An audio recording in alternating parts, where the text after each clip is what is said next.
¿Está bien? ¿Se me entiende? Finalmente he cambiado el título, lo he llamado El hombre que sabía demasiado. Aquí en esta mesa se me da la oportunidad de remontar un poco el tiempo de unos 40 años, lo que no me pone muy alegre, pero así es. Época en la cual nos encontramos entonces a principios de los años 70. Conocí por casualidad a un joven líder yagua de nombre Alberto Proaño, perteneciente al apellido de la ardilla, Mcaturia. Era en 1972 cuando el grupo al cual pertenecía Alberto acababa de instalarse en una comunidad situada no muy lejos de la frontera con Colombia y Brasil. No tengo mapa, pero ustedes se dan cuenta más o menos con los mapas que había antes. No sabía en este momento que iba a mantener a lo largo de los años una relación estrecha con él, de tal manera que se convirtió poco a poco no solo como mi principal informante sobre la cultura yagua, sino en un compañero y un amigo. Alberto, familiarizado a lo largo de los años a la encuesta y a la práctica etnográfica, se volvió una suerte de informante ideal, que en su término llamaba especialista operativo, que esto tomó de reuniones que había por aquel entonces en la zona del trapecio amazónico. Fue sucesivamente el informante de varios investigadores, esencialmente peruanos, pero también de una joven antropóloga suiza, alumna mía, que redactó en 2005 una memoria sobre este señor y sus nuevas técnicas terapéuticas. Entonces, aquí está uno de sus trabajos y este es el segundo. Alberto aprovechó estas interacciones con investigadores de afuera para innovar en materia de parafernalia chamánica y adquirir en el ámbito regional un cierto renombre. Llegó también a organizar y clasificar su saber en distintas categorías precisas que podía destilar a quien se lo pedía, en una suerte de intento de ordenar el conocimiento global sobre los yagua, lo que era una tentativa, digamos, única hasta hoy, digamos. Este hombre, que sabía probablemente demasiado, ha sido víctima de varias tentativas de asesinato por brujería, como suele ocurrir en semejante caso. En 2000 recibió en particular un golpe de machete en la cara que lo dejó casi inválido. Últimamente, pero sobre otro registro, he tenido información sobre un proyecto de una banda dibujada o de un cómic elaborado por un brillante joven dibujante peruano cuyo protagonista o héroe es calcada sobre la vida y el personaje de Alberto, tal como se desprende de la lectura de unos mitos transcritos en un libro que escribí por aquel entonces que se llama El Calvo y la Raya, precisamente narrando estos viajes subacuáticos, digamos, con la gente de abajo de agua. Este seguimiento de la trayectoria de un tal personaje sobre un periodo de 40 años me pareció propicio para llevar una reflexión sobre la manera de cómo el pensamiento y las prácticas de un mismo informante puede transformarse a lo largo del tiempo. Eso me llevó a explorar distintas pistas y plantear preguntas hoy en debate dentro del llamado patrimonio cultural, es decir, cuando la cultura se vuelve una categoría indígena, en la cual se incluye efectivamente desde entonces los saberes de los pueblos indígenas. ¿Qué sucede cuando varias generaciones de investigadores solicitan los mismos informantes o interlocutor, como se dice ahora, indígenas? ¿De qué manera estos últimos utilizan, transforman, incorporan los escritos de los etnólogos. Y cómo estas apropiaciones transforman a su vez sus propias concepciones. ¿Cómo puede surgir de esta confrontación la figura inédita del autor indígena en esta cultura? A medida que parece formarse un cuerpo de conocimiento estandarizado. Y cómo este personaje se diferencia, sí o no, de la figura del especialista cultural muy en boga en estos años de comercialización de la cultura y de la educación intercultural bilingüe. Mucho, como lo saben ustedes, se ha escrito sobre las relaciones entre el etnógrafo y sus informantes. Hemos hablado también de eso en varias oportunidades estos días. Sobre sus modos recíprocos de valorización o de legitimización. En particular, cuando estas relaciones suelen, como ocurre a menudo, limitarse a pocas personas. Cuando no se trata de un solo informante, como en el célebre caso que hemos visto esta mañana de Antonio Guzmán. En su reseña de la edición inglesa del libro, Roberto da Mata enfatizó el caso como el primero ensayo moderno sobre la cosmología de un pueblo amazónico en el cual la descripción está basada sobre el discurso de un solo informante indígena, encontrada en la capital. Entonces, como del yo se pasa a nosotros. Relaciona el procedimiento, Roberto da Mata, al método utilizado en la obra de Capistrano de Abreu, Racha Unicuin, que muchos de ustedes conocen, de 1914, basada también sobre textos procurados por dos jóvenes Kaxinawa en Río de Janeiro, que incluso era muy joven y siempre es un, no sé, los que conocen este libro, que está hoy día trabajado por los propios Kaxinawa, es una joya, es un libro finalmente, primer libro posiblemente dedicado a los propios Kaxinawa, ya que escrito en Kaxinawa. Se puede consultar al respecto el reciente estudio de un muy querido amigo, Marco Antonio González, traducir al otro, de 2010, sobre precisamente la obra de Capistrano de Abreu y la influencia etnográfica, hemos hablado de eso esta mañana, alemana, sobre la fabricación del informe como coautor, lo que era de Preuss, también incluso de von den Stein, de Ehrenreich, de Krauss, etc. Podríamos citar muchos otros ejemplos, como el caso de John Brown, que me está quien fue el guía de informante de capitán Wiffen, sin el cual, efectivamente, obviamente, Wiffen nunca hubiera producido tal obra, tal como se presenta. Pero bueno, estamos escribiendo un libro sobre Wiffen, entonces todavía hay mucho que se puede decir. El artículo de Margarita Becerra, consagrado a la memoria de Antonio Guzmán, de 2007, Antípoda, contiene reflexiones interesantes sobre los procesos que llevaron sucesivamente a la fama y luego al olvido de este personaje, Antonio Guzmán, clave en los estudios del Gaupés, por no haber, según ella, producido una obra escrita. Esta noción de obra escrita la voy a desarrollar y está en conexión también con la producción hoy día de muchos archivos escritos de varios informantes olvidados. Lo interesante que se hace siempre a través de la escritura. Todo, el aspecto más sonoro, archivos sonoros son, no privilegiado, y eso es un tema que voy a seguir hablando. Volviendo a Alberto Proaño, si bien es cierto que él tampoco no produjo ningún texto escrito, por lo menos directamente, en cambio informó, dibujó, utilizó a su modo los escritos de los etnólogos para producir de alguna manera una historia personal como autor.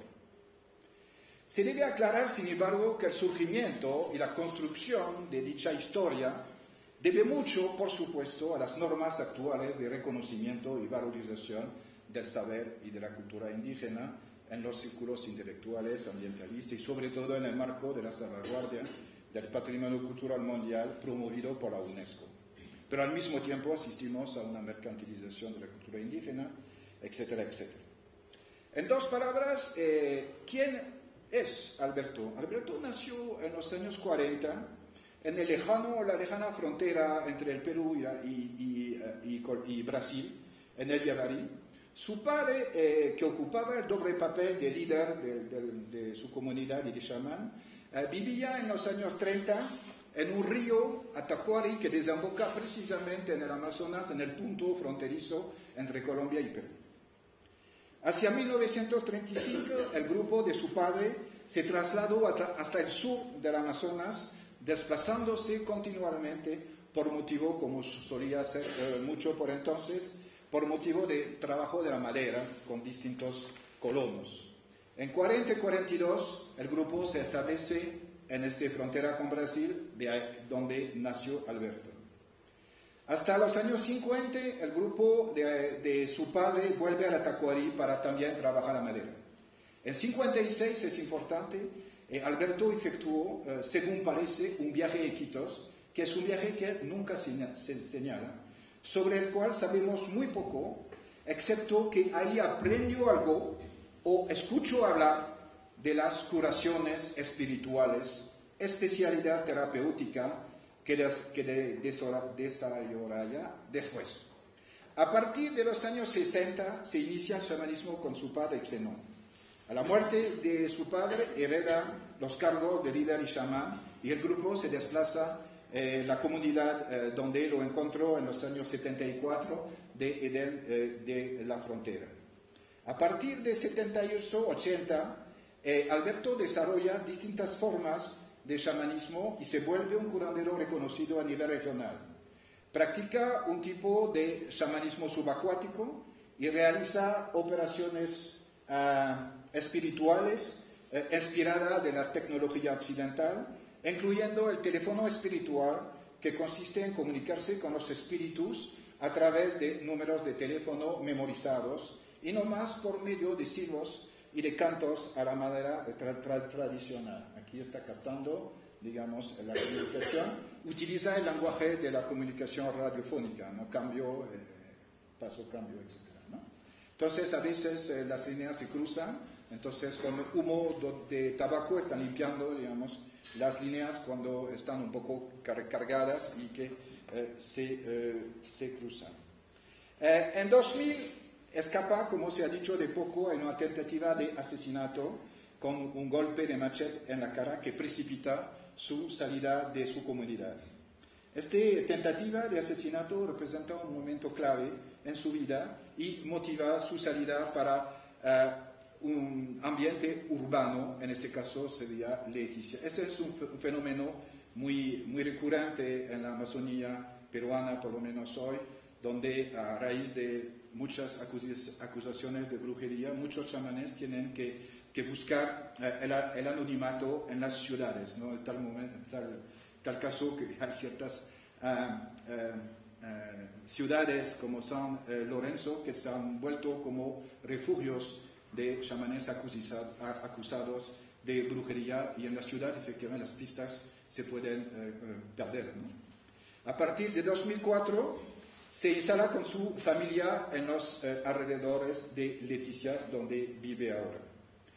A lo largo de nuestras entrevistas y discusiones, desde los años 70, habíamos establecido de común acuerdo con él ciertas reglas de funcionamiento, que consistían esencialmente en remuneraciones, al principio con productos, luego con dinero, para el tiempo pasado en sus enseñanzas. Habíamos también definido métodos y temas de trabajo, vocabularios, transcripción de mitos, recolección de plantas, etc., de tal modo que a lo largo del tiempo su propio conocimiento se organizó de acuerdo a las preguntas y centros de interés del investigador. Este proceso resultó para mí muy claro cuando la joven antropóloga suiza empezó a trabajar en 2004 con Alberto precisamente. Este último había ya, por esta fecha, completamente reorganizado y clasificado su saber por temas y rúbricas. mitos, cantos, ritos, bailes, música, plantas, animales, etc. Llegando a ser, según la expresión de la propia antropóloga suiza, el informante ideal.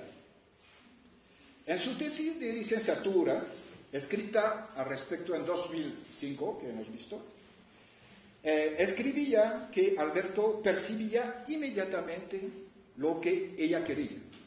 Cito: decía que mi investigación era demasiado imprecisa, que debía tener ideas mucho más precisas. Cuando le dije que me interesaba tal o tal cosa, contestaba con satisfacción que con esfuerzo yo podía lograr precisar mis ideas. Recordaba que tenía que tomar notas y hacer preguntas. Finalmente, dijo esta antropóloga en su trabajo, se comportaba como el profesor frente a su alumno. Alberto puso también los términos del contrato entre él y el investigador. Había que comprar, tarion, en la lengua yago, su saber por hora, durante el trabajo. Utilizaba sistemáticamente el término de compra, tarion, y de trabajo, waria, para calificar su colaboración con el investigador. Estos dos términos son muy interesantes, ya que califican también las transacciones que el chamán, pero puede ser también el cazador, desempeña con los espíritus y que implican siempre un pago. Cuando un cazador consigue un animal o cuando el chamán consigue un espíritu auxiliar, dice que lo compra, tarion. Dicho término, dicho de paso, se puede igualmente extender a cualquier tipo de operación comercial entre un patrón y sus peones. La calidad del trabajo como tal depende también de la manera y del método utilizados. El verdadero trabajo, según Alberto, consistía en grabar su voz en la noche con el grabador. De manera general, los Yagua tienen, no sé si es siempre la misma cosa en otras partes, una verdadera fascinación para escuchar durante horas su propia voz en la grabadora. Interés que no les procura, por ejemplo, la foto, la imagen. El hecho de escuchar su propia voz es un asunto de mucha significación en esta cultura, ya que la comunicación con los no humanos en general suele realizarse sobre un registro de voz particular, hiperagudo, que necesita incluso varios preparativos, como el raspado de la lengua con una concha. De modo que el registro acústico sobre el cual se entona un canto dedicado a los espíritus tiene mucho más importancia que su contenido o el significado incluso de su letra.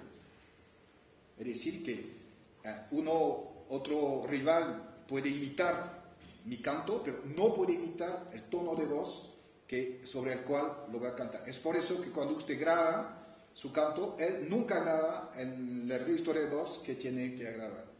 Nadie lo puede robar su canto.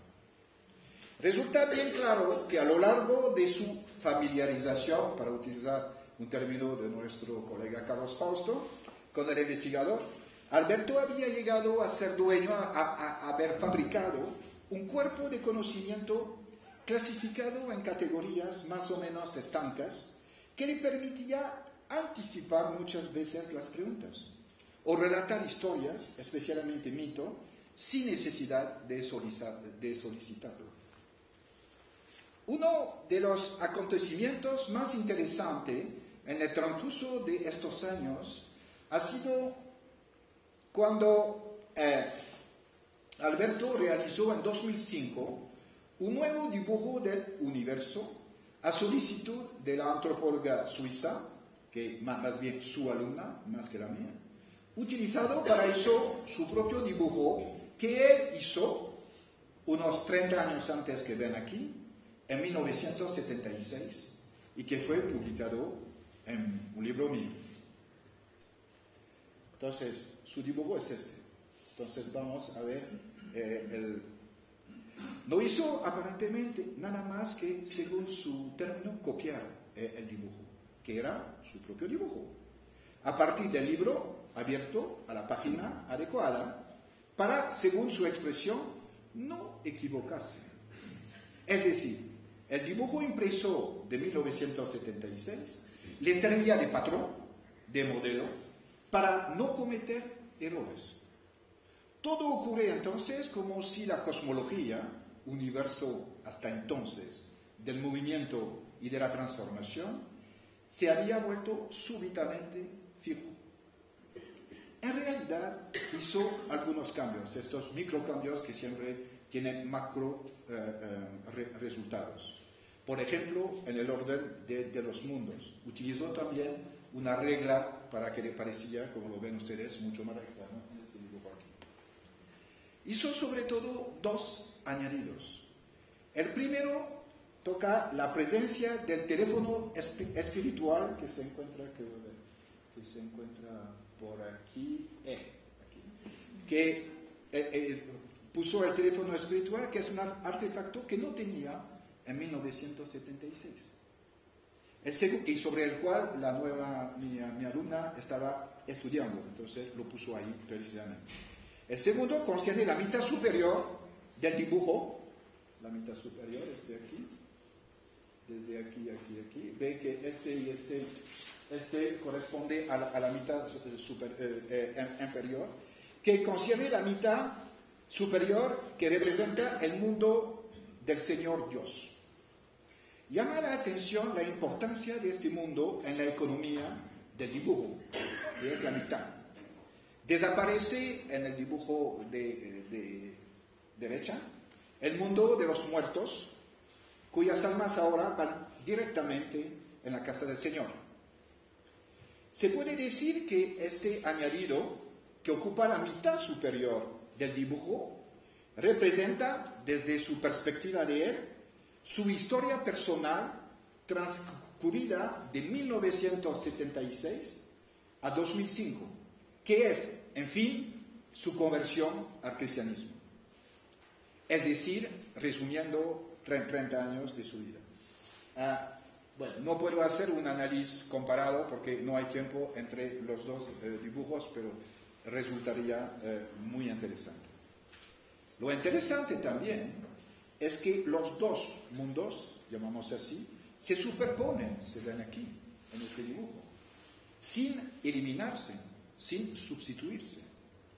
Encontramos, de cierta manera, la mitad de arriba, que sería el mundo de afuera, su conversión al cristianismo, y la mitad de abajo, el mundo de adentro, en una suerte de dicotomización del mundo que recuerda un poco el caso de los otomí de México, analizado por Jacques Galinier, nuestro colega, y su reflexión sobre la noción de aculturación y de sincretismo, visto mucho más como la producción de entidades paralelos que como fusión. Otro procedimiento significativo en la autofabricación de Alberto como autor es el tratamiento que hizo de mi libro sobre el chamanismo yagua, que se llama A ver, saber, poder. Yo sabía que varios dirigentes yagua habían utilizado unos trabajos míos sobre la migración de ellos, que efectivamente no son migraciones, son desplazamientos, pero por aquel entonces pensaban que eran migraciones, para justificar sus reivindicaciones territoriales frente al Ministerio de Agricultura. Eso es una discusión que hemos tenido ayer sobre efectivamente la necesidad en cosmologías que no tienen mucha toponimización para efectivamente defender su punto de vista frente al Ministerio de Agricultura. Yo sabía también que varios profesores yagua incorporaron varios de mis escritos en los programas escolares, y especialmente yo soy un poco dibujante y siempre pongo dibujos en los libros, y esto es muy práctico en la escuela porque los niños pueden pintar, ¿no? Entonces es muy agradable esto. Pero mi sorpresa fue mayor cuando me enteré que Alberto curaba con mi libro sobre el chamanismo, aplicando a la manera de un poder, de un encanto, directamente sobre el cuerpo de los enfermos. La explicación que proponía era que el libro en cuestión reunía palabras poderosas, en parte suyas, y eficientes por el hecho de haber sido escritas, es decir, inscritas. Una vez escritas, las palabras no se borran y existen para siempre. Me contaba también que el simple hecho de abrir el libro le hacía recordar inmediatamente las letras de cualquier canto, sin temor de equivocarse y sin necesidad de memorizarlos antes. Sabemos que la letra no es tan importante que el tono. El libro, tal como lo utiliza Alberto, se volvió una entidad suya, productiva, agentiva, capaz de curar y de matar. Razón por la cual él se queja siempre, hasta hoy, que se le roba. Se roba siempre este libro, con frecuencia, obligándome a traer a cada de mis visitas, nuevos ejemplares para reabastecerse. Y hasta que se agotó el libro. Entonces, él me dijo que tengo que escribir otro, y rápido. Entonces, para que él puede, efectivamente, seguir. Y yo no tengo una producción suficiente para abastecer, digamos que... Esto le molesta un poco porque es la idea que nosotros, nuestro saber es precisamente, de poder producir al infinito escritos. Esta experiencia se revela interesante, no solamente para informar sobre el posible destino de una tesis doctoral, sino también para conocer cómo se apropia y se incorpora un cierto tipo de conocimiento y de memoria para producir una cierta biografía viva. Sería, por otro lado, interesante relacionar esta figura de autoría cultural con la de los especialistas culturales, muy en boga desde entonces. Mayormente este calificativo se refiere a la manera bajo la cual se reconocen dichas personas en los programas educativos, especialmente en el programa de Forma Via Peniquitos, que algunos de ustedes conocen, que es de formación de maestro bilingüe. Se trata de un programa de formación de especialistas indígenas, 1 o 2 por grupos etnolingüísticos, destinados a formar los maestros bilingües, es decir, formadores de formadores. Se presentan como los conocedores oficiales de su cultura, aunque tienen la tendencia ahora a emplear el yo en vez del nosotros. Movimiento inverso al del etnólogo que trabaja a partir muchas veces de un solo informe y que generaliza. Vemos ahora muchos casos de especialistas, especialmente de los Rivero, por ejemplo, que él dice que los Rivero es él, yo. Cuando habla, él son los Riveros. Un movimiento simétrico inverso. ¿Ya? Se diferencia de los otros especialistas por su oficio de guardianes de la tradición ancestral. Es decir, que en vez de innovar a la manera de Alberto, se espera de ellos todo lo contrario, que no muevan nada de la tradición. Distintos todavía son los especialistas culturales capacitados por la Dirección General del Turismo o por las empresas turísticas para incentivar proyectos en las comunidades nativas o para guiar a los turistas en la selva en una suerte de white tourism. Esta versión codificada y asertizada del especialista como intermediario en las culturas puede reservar sorpresas. Es como la Dirección Regional del Turismo de Loreto en Iquitos elaboró últimamente, con la ayuda de antropólogos, que es bien interesante, una lista de chamanes acreditados con el motivo de identificación y de registro para que dichos especialistas sean recomendados a los turistas como chamanes de confianza. Hay los muchachos de confianza. La lista actual comprende 54 nombres de curanderos y curanderas. Los criterios de selección utilizados son muy diversos.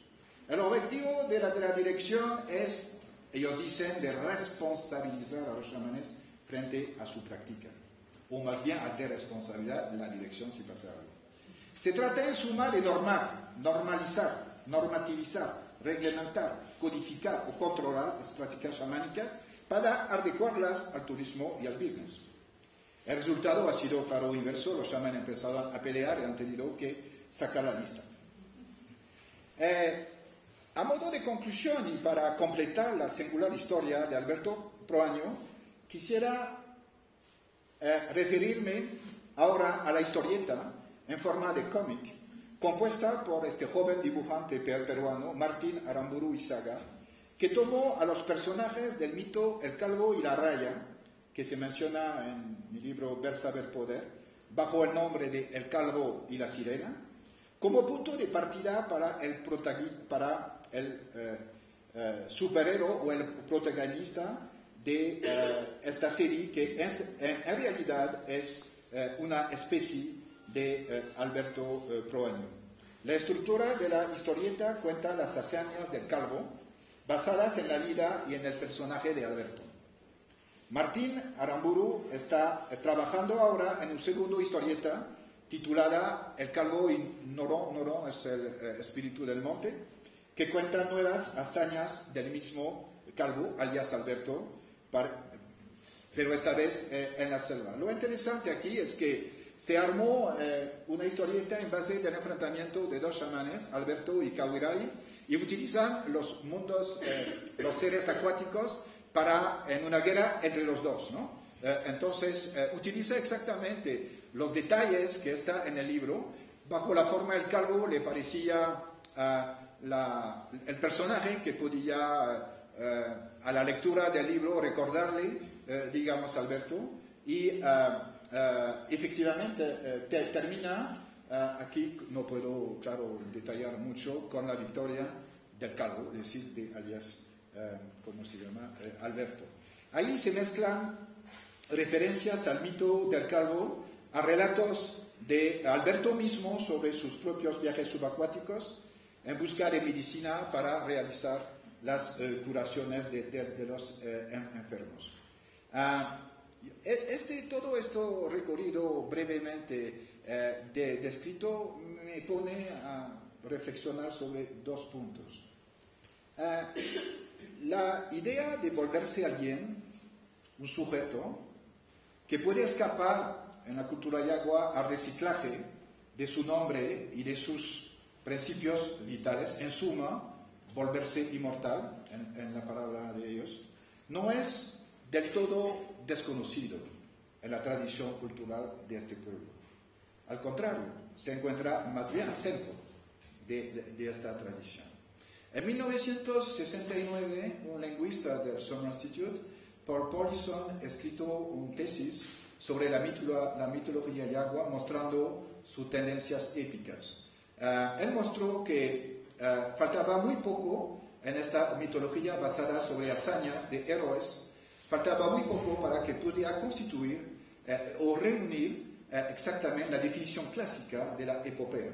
Solamente faltaba unir, digamos, los relatos que, por razones que podemos discutir, los yagua no hicieron precisamente.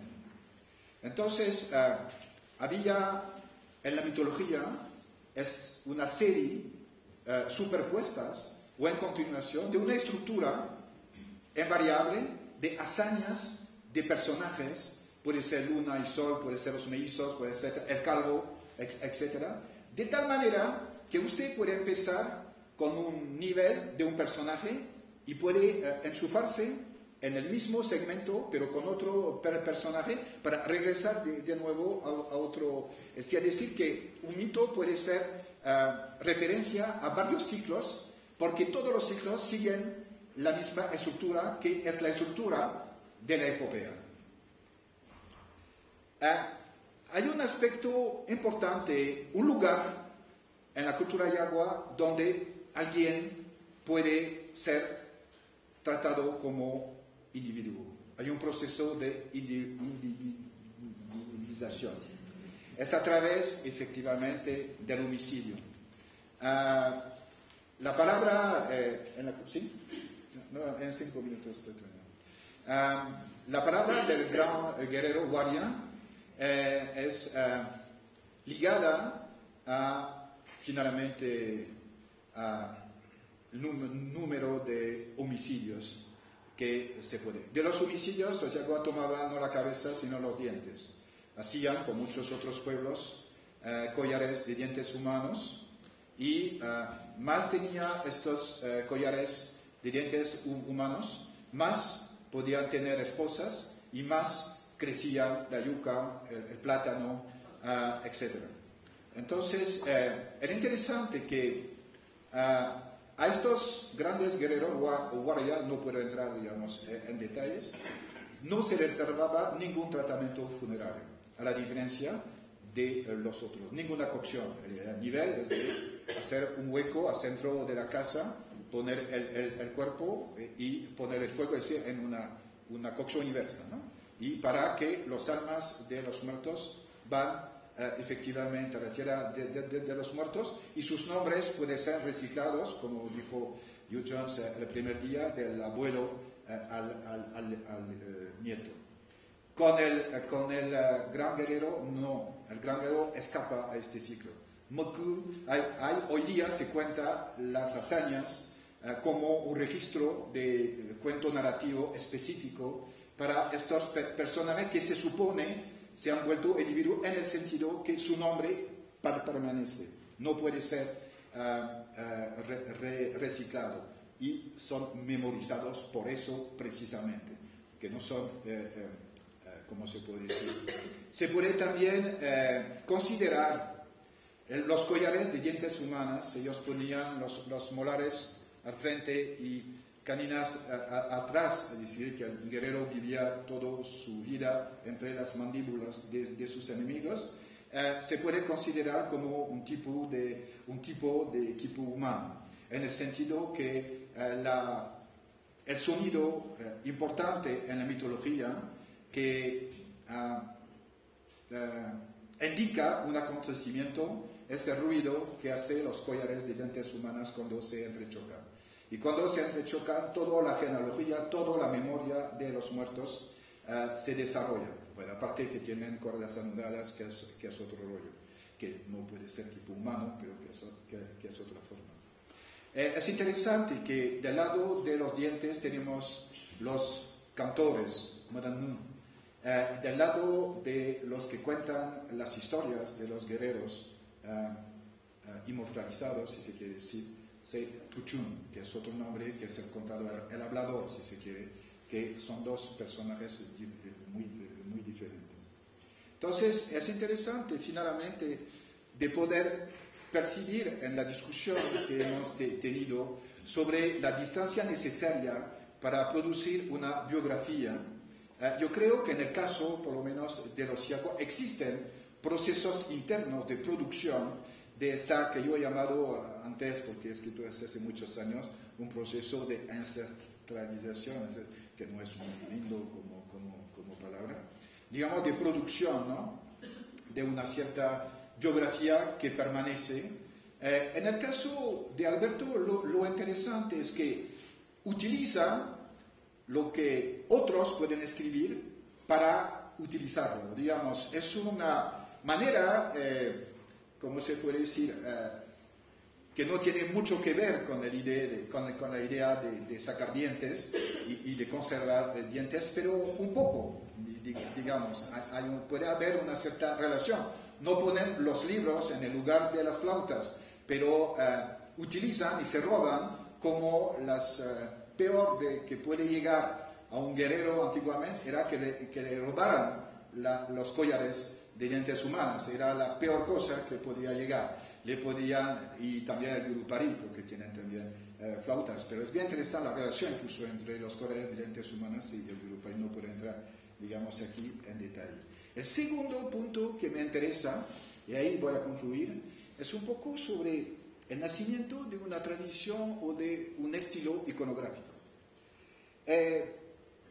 Hace unos años en Perú se publicó un libro que se llama El Ojo Verde, que recopila también dibujos de distintas sociedades amazónicas peruanas, utilizando una tecnología, digamos, escolar, por el hecho que es muy figurativo, etc. Pero lo interesante es que cada uno tiene un estilo. Si ve usted Ticuna, esto sabemos que viene de un señor que dibujó y que efectivamente, por los Aguajún también sabemos que en 1935 había un polaco que ha producido un cierto tipo de dibujo que efectivamente lo están produciendo. La última vez que fui en el Ampillacu, me contaron que por los años 50 pasaron también un grupo de pintores, donde había creo 2 franceses, que inauguraron una tradición mucho antes que vino el pintor escritor Gripa muy conocido, digamos, en la zona de Pebas, mucho antes, ¿no? Entonces, yo me pregunto, hasta cierta manera, si